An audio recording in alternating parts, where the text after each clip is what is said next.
France કાફકાનું the trial. Franz Kafka 20મી સદીના સૌથી પ્રભાવશાળી લેખકોમાંના એક, પોતાની રચનાઓમાં માનવ અસ્તિત્વની જટિલતાઓ, નોકરશાહીનું દમન અને વ્યક્તિગત સ્વતંત્રતાના સંઘર્ષને ચિત્રિત કરવા માટે જાણીતા છે.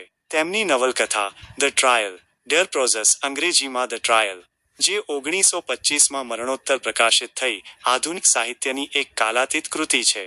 આ નવલકથા નોકરશાહી, અન્યાય અને માનવની અર્થહીનતાની શોધ જેવા ગહન, દાર્શનિક અને મનોવૈજ્ઞાનિક મુદ્દાઓને એક રહસ્યમયી અને અતાર્કિક માળખામાં રજૂ કરે છે. ધ ટ્રાયલ કાફકાના વિશિષ્ટ કાફકેસ્ક સ્વરનું પ્રતીક છે, જેમાં વ્યક્તિ એક સમજથી પરે દમનકારી વ્યવસ્થા સામે લાચાર હોય છે. આ લેખમાં આપણે ધ ટ્રાયલના કથાનક, પાત્રો, થીમ્સ, લેખન શૈલી અને સાંસ્કૃતિક મહત્વ પર વિસ્તારથી ચર્ચા કરીશું. કથાનકનો સાર. ધ ટ્રાયલની વાર્તા જોસેફ કે નામના એક સાધારણ બેંક કર્મચારીની આસપાસ ફરે છે, જે પ્રાગ, સંભવતઃમાં રહે છે. નવલકથાની શરૂઆત એક નાટકીય અને રહસ્યમયી ઘટનાથી થાય છે. જોસેફ ને તેના 30મા જન્મદિવસ પર કોઈ સ્પષ્ટ કારણ વગર ધરપકડ કરવામાં આવે છે.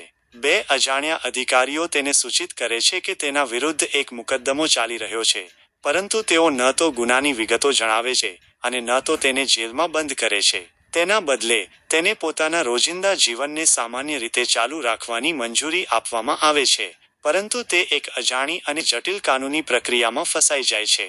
જોસેફ આ રહસ્યમયી મુકદ્દમાને સમજવાનો અને પોતાની નિર્દોષતા સાબિત કરવાનો પ્રયાસ કરે છે. તે વિવિધ પાત્રો વકીલ, અદાલતી કર્મચારી અને અન્ય લોકોને મળે છે, જે તેને સલાહ અને સહાયતા આપવાનો દાવો કરે છે, પરંતુ તેમની મદદ અસ્પષ્ટ અને બિનઅસરકારક હોય છે. નવલકથામાં અદાલત એક સર્વવ્યાપી પરંતુ અદૃશ્ય સંસ્થા તરીકે રજૂ કરવામાં આવી છે, જે જોસેફ ના જીવનને નિયંત્રિત કરે છે. અદાલતની કચેરીઓ ગંદી, સાંકડી અને અવ્યવસ્થિત છે, જે નોકરશાહીની દમનકારી અને બેતુક પ્રકૃતિને દર્શાવે છે. જેમ જેમ વાર્તા આગળ વધે છે, જોસેફ નું જીવન વધુ જટિલ અને તણાવપૂર્ણ બનતું જાય છે. તે પોતાની નોકરી, સામાજિક સંબંધો અને માનસિક શાંતિ ગુમાવવા લાગે છે. તે ઘણા પાત્રો, જેમ કે ફ્રાઉલિન બસ્ટનર, તેની પાડોશી, લેની, વકીલની નોકરાણી અને ટિટોરેલી, એક ચિત્રકાર, ને મળે છે, જે તેના કેસને સમજવામાં મદદ કરવાનો પ્રયાસ કરે છે, પરંતુ કોઈ નક્કર સમાધાન પ્રદાન કરતું નથી. નવલકથાનો અંત કરુણ અને રહસ્યમયી છે. જોસેફ ને આખરે બે અજાણ્યાઓ દ્વારા એક સુમસામ જગ્યાએ લઈ જવામાં આવે છે, જ્યાં તેની હત્યા કરવામાં આવે છે.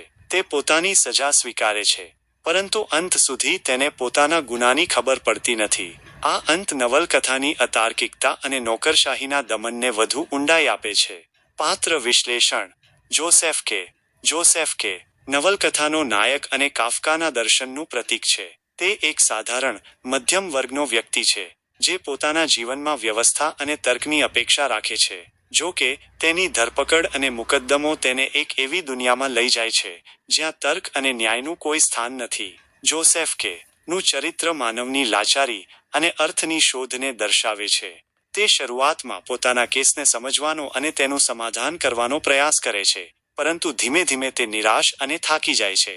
તેનું ચરિત્ર એવા લોકોનું પ્રતિનિધિત્વ કરે છે, જેઓ એક દમનકારી વ્યવસ્થા સામે પોતાની સ્વતંત્રતા અને ઓળખને જાળવી રાખવાનો પ્રયાસ કરે છે, પરંતુ અંતે હારી જાય છે. અદાલત અને નોકરશાહી. અદાલત નવલકથાનું સૌથી મહત્વપૂર્ણ પાત્ર છે, જો કે તે કોઈ વ્યક્તિ નથી, પરંતુ એક સંસ્થા છે.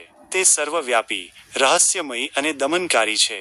અદાલતના અધિકારીઓ, જેમ કે નિરીક્ષક અને જજ, અસ્પષ્ટ અને ગેરજવાબદાર છે.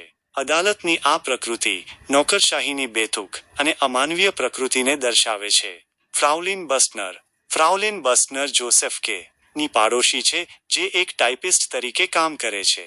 તે જોસેફ ના જીવનમાં એક સંક્ષિપ્ત રોમેન્ટિક તત્વ લાવે છે, પરંતુ તેનું ચરિત્ર પણ રહસ્યમયી અને અસ્પષ્ટ છે. તે જોસેફ ના કેસમાં કોઈ વિશેષ ભૂમિકા ભજવતી નથી, પરંતુ તેની હાજરી તેના અલગતા અને સામાજિક સંબંધોની જટિલતાને દર્શાવે છે. વકીલ, હુલ્ડ અને લેની. વકીલ હુલ્ડ જોસેફ ના કેસને લેવાનો દાવો કરે છે, પરંતુ તેની સલાહ અસ્પષ્ટ અને બિનઅસરકારક હોય છે. લેની હુલ્ડની નોકરાણી જોસેફ સાથે એક સંક્ષિપ્ત રોમેન્ટિક સંબંધ બનાવે છે. આ બંને પાત્રો નોકરશાહીની જટિલતા અને વ્યક્તિગત સંબંધોની અસ્પષ્ટતાને દર્શાવે છે. ટિટોરેલી એક ચિત્રકાર, જોસેફ ને અદાલતની કાર્યપ્રણાલી વિશે જણાવે છે. તે 3 સંભવિત પરિણામો વાસ્તવિક બરી થવું, દેખાડો પૂરતું બરી થવું અને અનિશ્ચિત મુલતવી વિશે જણાવે છે. પરંતુ કોઈ પણ વિકલ્પ જોસેફ કે માટે સાંત્વના પ્રદાન કરતું નથી. ટિટોરેલીનું ચરિત્ર નોકરશાહીની જટિલતા અને નિરાશાને વધુ ઊંડાઈ આપે છે. થીમ્સ ધ ટ્રાયલમાં ઘણી ગહન અને વિચાર પ્રેરક થીમ્સ છે, જે તેને એક કાલાતીત રચના બનાવે છે. નોકરશાહી અને દમન. નવલકથાનો કેન્દ્રીય વિષય નોકરશાહીનું દમનકારી અને બેતુક સ્વરૂપ છે. અદાલત એક એવી સંસ્થા છે જે વ્યક્તિઓને કોઈ સ્પષ્ટ કારણ અથવા પારદર્શિતા વગર નિયંત્રિત કરે છે. આ થીમ આધુનિક સમાજમાં નોકરશાહી અને સત્તાની જટિલતાઓને દર્શાવે છે. અતાર્કિકતા અબ્સર્ડિટી. ધ ટ્રાયલ કાફકાની અતાર્કિકતાની કલ્પનાને ચિત્રિત કરે છે. જોસેફ કે નો મુકદ્દમો અને તેનો અજાણ્યો ગુનો જીવનની અર્થહીનતા અને તર્કહીનતાને દર્શાવે છે. આ થીમ માનવની અર્થની શોધ અને દુનિયાની ઉદાસીનતા વચ્ચેના ટકરાવને રેખાંકિત કરે છે. અપરાધ ભાવ અને આત્મચેતના. જોસેફ કે નો અજાણ્યો ગુનો અપરાધ ભાવની એક સાર્વત્રિક ભાવનાને દર્શાવે છે. કાફકા એવું સૂચવે છે કે માનવ સ્વભાવમાં એક અંતર્ગત અપરાધ ભાવ હોઈ શકે છે, જે સામાજિક અને મનોવૈજ્ઞાનિક દબાણોથી ઉત્પન્ન થાય છે. જોસેફ કે ની આત્મચેતના અને આત્મવિશ્લેષણ આ થીમને વધુ ઊંડાઈ આપે છે. અલગતા. જોસેફ કે નું સામાજિક અને મનોવૈજ્ઞાનિક અલગતા નવલકથાની એક મુખ્ય થીમ છે. તે માત્ર અદાલતથી જ નહીં, પરંતુ પોતાના સામાજિક સંબંધો અને સ્વયંથી પણ અલગ-થલગ છે. આ થીમ આધુનિક માનવની એકલતા અને અલગતાની ભાવનાને દર્શાવે છે. સ્વતંત્રતા અને નિયંત્રણ. નવલકથા સ્વતંત્રતા અને નિયંત્રણ વચ્ચેના તણાવને ચિત્રિત કરે છે. જોસેફ કે ભૌતિક રીતે સ્વતંત્ર છે, પરંતુ અદાલતનું મનોવૈજ્ઞાનિક અને કાનૂની નિયંત્રણ તેને લાચાર બનાવે છે. આ થીમ વ્યક્તિગત સ્વતંત્રતા અને સામાજિક સત્તા વચ્ચેના સંઘર્ષને રેખાંકિત કરે છે. લેખન શૈલી. ફ્રાન્સ કાફકાની લેખન શૈલી ધ ટ્રાયલમાં તેમની સાહિત્યિક પ્રતિભા અને દાર્શનિક ઊંડાઈને દર્શાવે છે. તેમની ભાષા સરળ પરંતુ ગહન અને રહસ્યમયી છે. નવલકથા ત્રીજા પુરુષના કથનમાં લખાયેલી છે, પરંતુ તે જોસેફ કે ના દૃષ્ટિકોણથી રજૂ કરવામાં આવી છે, જે વાચકોને તેના મનોવૈજ્ઞાનિક અને ભાવનાત્મક અનુભવોમાં ઊંડાણથી ઉતરવાની તક આપે છે. કાફકાએ ન્યૂનતમ વિગતો અને સંક્ષિપ્ત વાક્યોનો ઉપયોગ કર્યો છે, જે નવલકથાને એક ઠંડો અને તણાવપૂર્ણ સ્વર આપે છે. તેમની લેખન શૈલીમાં એક સ્વપ્નિલ અને અતિવાસ્તવવાદી ગુણવત્તા છે, જે નોકરશાહી અને અદાલતની બેતુક પ્રકૃતિને વધુ પ્રભાવશાળી બનાવે છે. નવલકથામાં પ્રતીકાત્મકતાનો ઉપયોગ પણ મહત્વપૂર્ણ છે. ઉદાહરણ તરીકે, અદાલતની ગંદી અને સાંકડી કચેરીઓ નોકરશાહીની દમનકારી પ્રકૃતિના પ્રતીક છે. કાફકાની શૈલીમાં એક મનોવૈજ્ઞાનિક ઊંડાઈ છે, જે જોસેફ કે ની આંતરિક ઉથલપાથલ અને આત્મવિશ્લેષણને ઉજાગર કરે છે. તેમની આ શૈલી નવલકથાને માત્ર એક વાર્તાથી વધુ બનાવે છે. તે એક દાર્શનિક અને મનોવૈજ્ઞાનિક અનુભવ છે. સાંસ્કૃતિક અને સાહિત્યિક મહત્વ. ધ ટ્રાયલ આધુનિક સાહિત્ય અને દર્શનમાં એક સીમાચિહ્ન છે. આ નવલકથા 20મી સદીના પ્રારંભિક યુગમાં પ્રકાશિત થઈ, જ્યારે યુરોપ ઔદ્યોગિકીકરણ, નોકરશાહી અને સામાજિક પરિવર્તનોથી ઝઝૂમી રહ્યું હતું. કાફકાની આ નવલકથા આધુનિક સમાજની જટિલતાઓ, ખાસ કરીને નોકરશાહી અને વ્યક્તિગત સ્વતંત્રતાના દમન, ને દર્શાવે છે.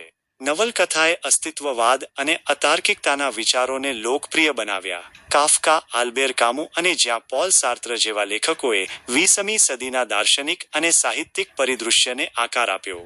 ધ ટ્રાયલ એ નોકરશાહી, અન્યાય અને માનવની લાચારી જેવા મુદ્દાઓ પર વૈશ્વિક ચર્ચાને પ્રેરિત કરી.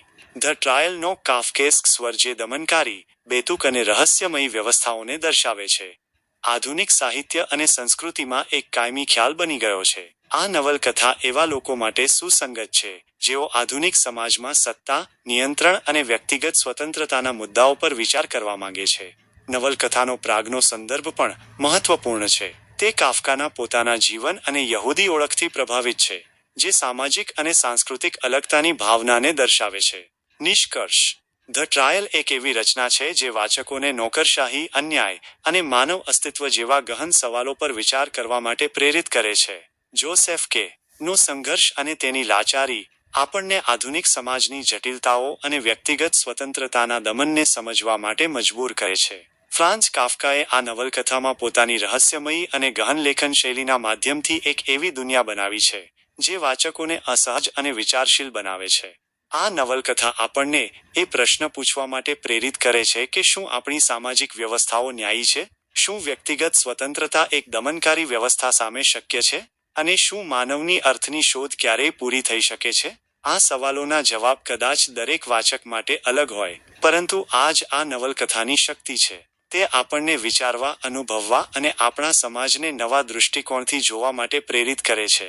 ધ ટ્રાયલ માત્ર એક સાહિત્યિક કૃતિ નથી, પરંતુ તે એક દાર્શનિક અને મનોવૈજ્ઞાનિક અનુભવ છે.